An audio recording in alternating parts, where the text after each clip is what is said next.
What's happening, guys? My name is Jamie, this is the Norwich Reptile Shed, and welcome to part one of a two-part video where I'm going to be building my False Water Cobra Vivarium.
Okay, here we go again. We are back here, a nice blank vivarium. So if you're new to the channel and have wondered what I've just been doing over the last few moments, this is my waterproofing technique. I strongly recommend going and checking out a past video where I cover this in detail. I show you how to do every step of it, but this is like the 5th time now maybe, so I'm gonna go over this very quickly this time. And I've also fitted the actual light up here, which is the just the sort of full spectrum LED batten that I use just to light the vivarium up. So we're still waiting on the UV to go in and the heat, but we learnt some lessons from the last one that I did, and that is that now, if we can see, this light is now mounted on pieces of plywood. Which allows for a little bit more airflow around the light, so it shouldn't heat up the vivarium above it, which is kind of what I found in one of my last videos with my Taiwanese beauty snake, that it was actually a little bit too hot on the floor because of the lighting underneath was just going straight up into that vivarium.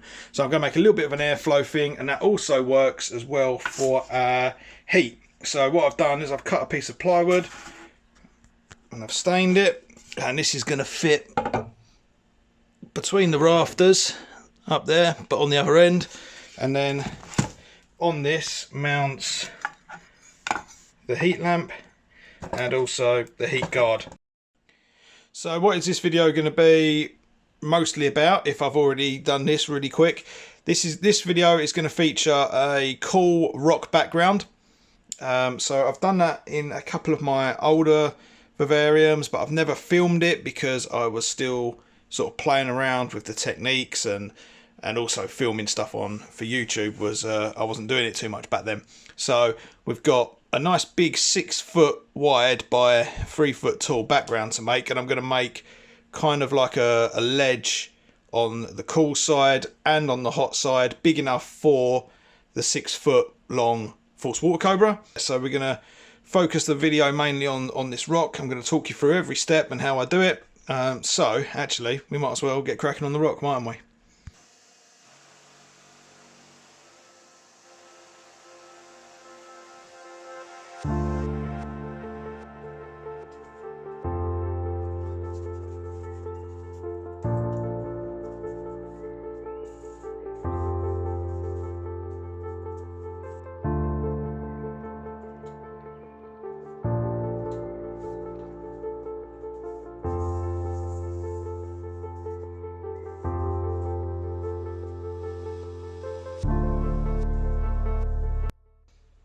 Right, so I'm going to start with the cool end first, and I've kind of got this triangle that was already pretty much done.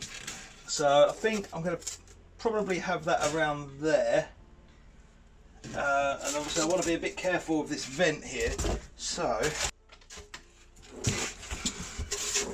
maybe there.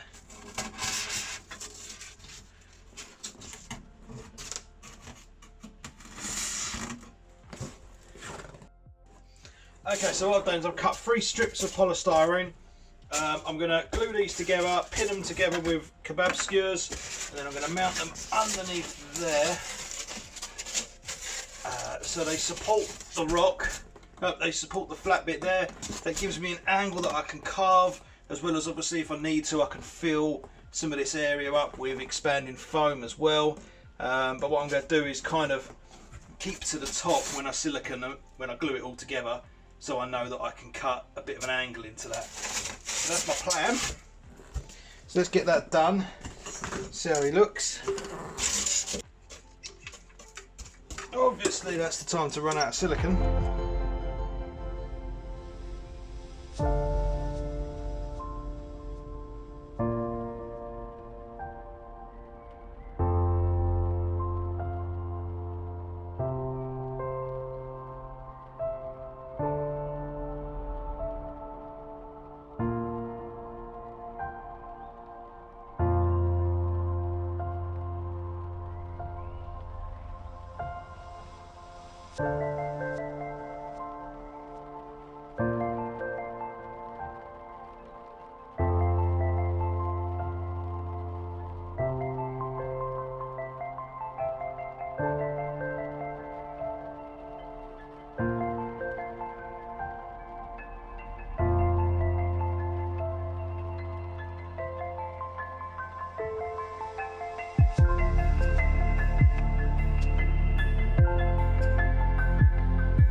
Okay, so as you can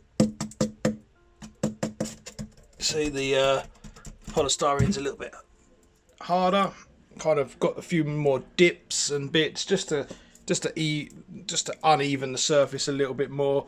Probably the thing is with using multiple layers of tile grout is that you're not going to see a lot of this detail anyway. So it always, you can add it in, but really what you're doing with the final coat is kind of putting it on quite thick anyway, like we'll see, like I'll show you, of course. So there's not tons of detail here, but it does just take away some of the flat surfaces, and you might see that dipped in when with the finished product. So yeah, I think we are ready now to apply the first coat. So here's my grout mix. It's a wet mix, as you can see. If you put it on the wall, it kind of slops about a bit. Certainly we wouldn't be able to sculpt like shapes with it like we will with the final coat. So yeah, you need to mix the first coat up quite wet, mix the first few coats up quite wet, and it's just a case now of just layering them onto each other to kind of build up that solid layer of grout. So there's no particular skill to this part. We are literally just painting on wet grout onto the polystyrene. So we haven't got to worry about the finish or anything like that on this one. This is going to be hidden by a few more coats of grout and then the final one. So let's go ahead and get this covered in grout.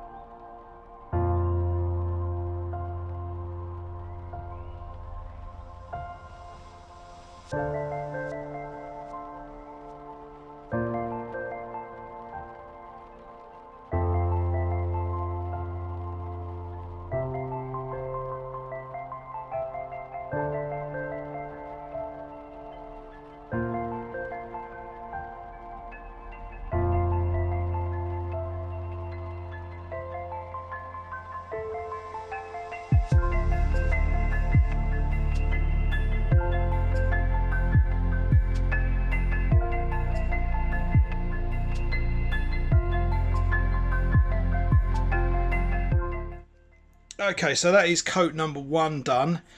With this coat, all you're worried about is getting the grout to stick to the polystyrene for then that grout to then become the base of the more, you know, the grout layers that you're going to do after that. So you don't need to worry about the textures, about anything like that. All you want is a nice coating of grout all over the background. It's too wet to kind of fill any holes with. It will just slide back out, so that's why we've still got this crack up here, or this seam where the joint is. But the thicker the coat is towards the end, that will then just disappear.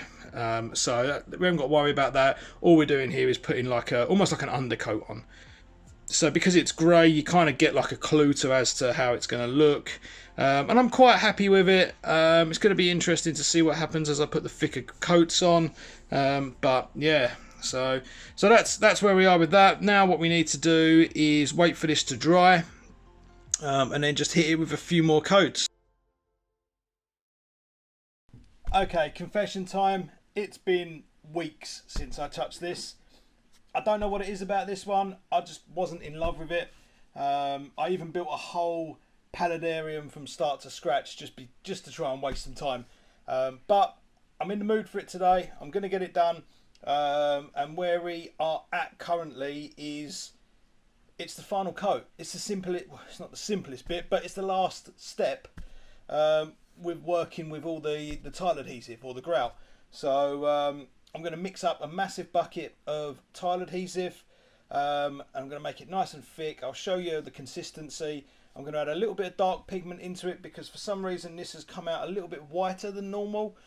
Maybe it's just because it's an old, like an old bag of it. So maybe that's the reason. Maybe it's somehow lost some of the colour.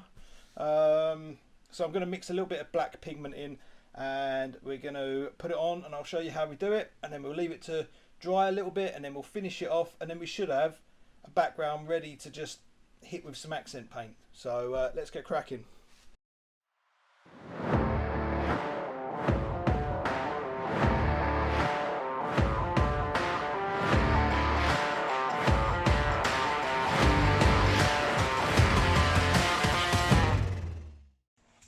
Okay, so what you need for this is a lot of gloves, because you are going to get through quite a few pairs of them.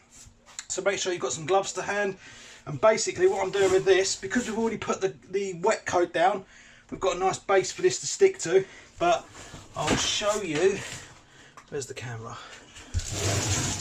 What I now do is I get a lump of it and I smear it on like that. And then I use my hand, back of my hand, as a trail, and that's going to help, one, get the texture, and two, keep it flat. Now I'm going for about 3 or 4, well, anywhere up to about 5mm thick with this final coat. So just be prepared, you're going to get through a lot more than you did the first couple of coats. But this is the final coat. It's a nice thick hard one. So and the thicker it is, the more we can kind of carve and put some texture in it. So I'm just going to go ahead now and just get it all on here, and then we'll come back when it starts to dry.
Okay, right, that's all on there.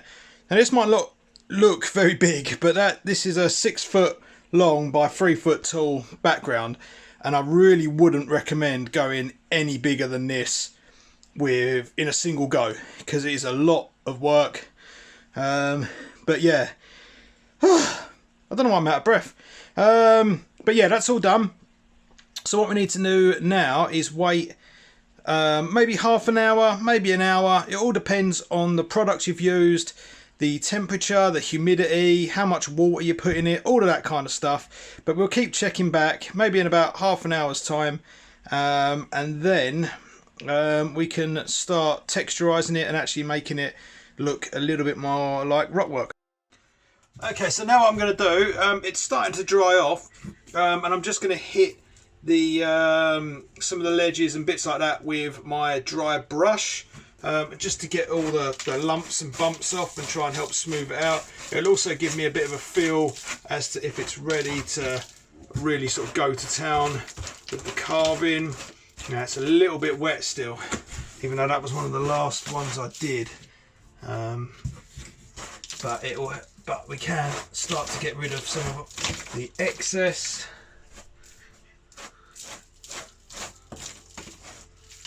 I'm just being very careful with this, really light, and we'll just stop these lumps and bumps drying on.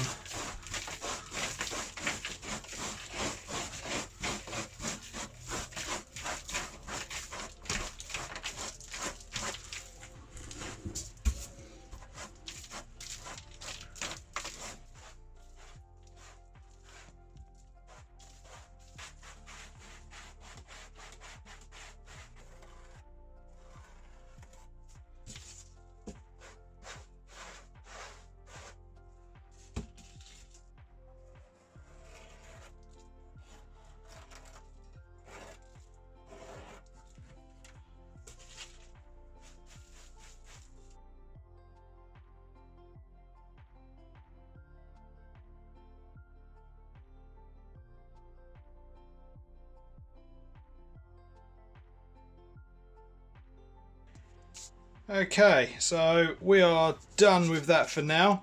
What I need to do now is just go back and touch up a few bits, like here. Managed to get down to polystyrene somehow. There might just be a ball in there, but I need to mix up some more anyway, just to make, to cover up some of the bits. Potentially here, not entirely sure. But we won't know really until this stuff's all dry, which is why it's looking a bit patchy in places, because some of it's thinner, some of it's drying. So yeah, I'm happy with all the cracks. Obviously this thing, you can add more. There's no reason why you can't mix up some more adhesive. You can add bits on, but I'm happy with the texture of that. Yeah, the next step really is to just touch up anything, give it a bit of a clear up, and then we can do a bit of painting.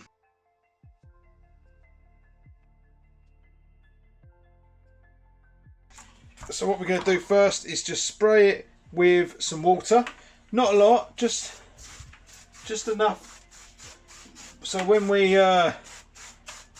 we put the paint on, it doesn't bunch up too much, and it kind of runs, which is what we want it to do, because we want it to run into the cracks and the crevices, which is where we want the black paint to sit.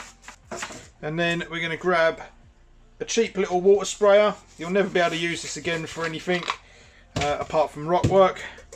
And we've got some black Kid, cheap as anything, just standard Kid acrylic paint.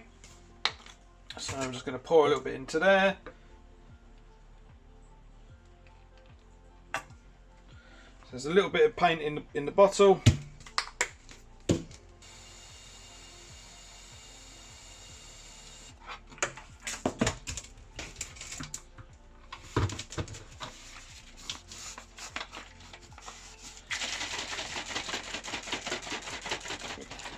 Give it a mix up, and now we've got watered down black paint. So what I'm going to do, play about with the nozzle settings, it doesn't really matter. And then let's have a little look. Let's start with this little area here. spray coming out.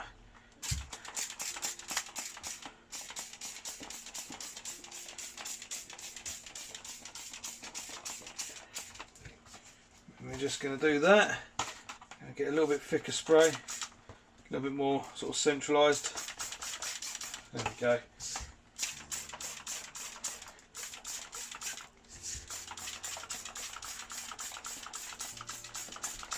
I'm going to do a bit of that. I'm also going to keep my water on hand so I can just water some of these sections down as well, and that will help the black paint run into the cracks.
So here we are. I'm really happy with this. I think it looks pretty cool. The black's come out pretty nice. Obviously we've still got the grey as a base, and then we've just got a few accents of black just in there. The middle bit is where I kind of focused most of my work on, because that's the bit you're always looking at. But yeah, what you could do now, if you're not happy with it, is hit it with more black, wait for it to dry. I think my Royal Python Viv, I must have painted that about 3 or 4 times to try and get to go as dark as I wanted it to go. We're getting all the black stuff into the cracks.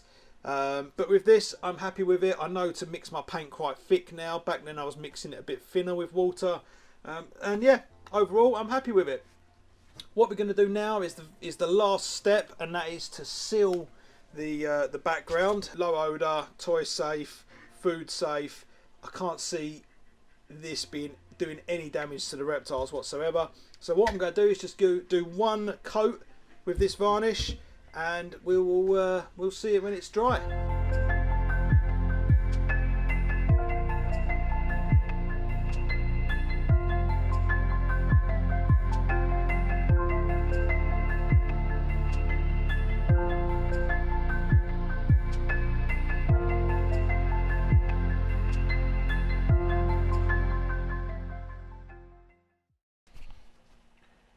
And there we have it, guys. So the varnish has cured, so it's got a bit of a shine to it that's picks up in the video a little bit more. Try and darken it, but it has got a bit more of a shine to it than it did have. But overall I'm really happy with it. So yeah, that's that one done. We can move on now with the rest of the build. So there we have it, guys. I hope that helps in some way. I hope you can be more confident in building your own fake rock backgrounds. It is just simply polystyrene, grout, a little bit of paint and a little bit of varnish, and you can do whatever you want. Please check in for part 2 of this video, where I'm going to finish turning this empty vivarium into a fully kitted out 6-foot enclosure for a female false water cobra. So check that one out when it comes out. That'll be one of the next videos in the pipeline. Please don't forget to like and subscribe. If you want to support the channel even further, head over to Patreon. It would cost you £3 a month, and I can put your name at the start of each video. Thank you very much, guys, and I'll catch you in the next video.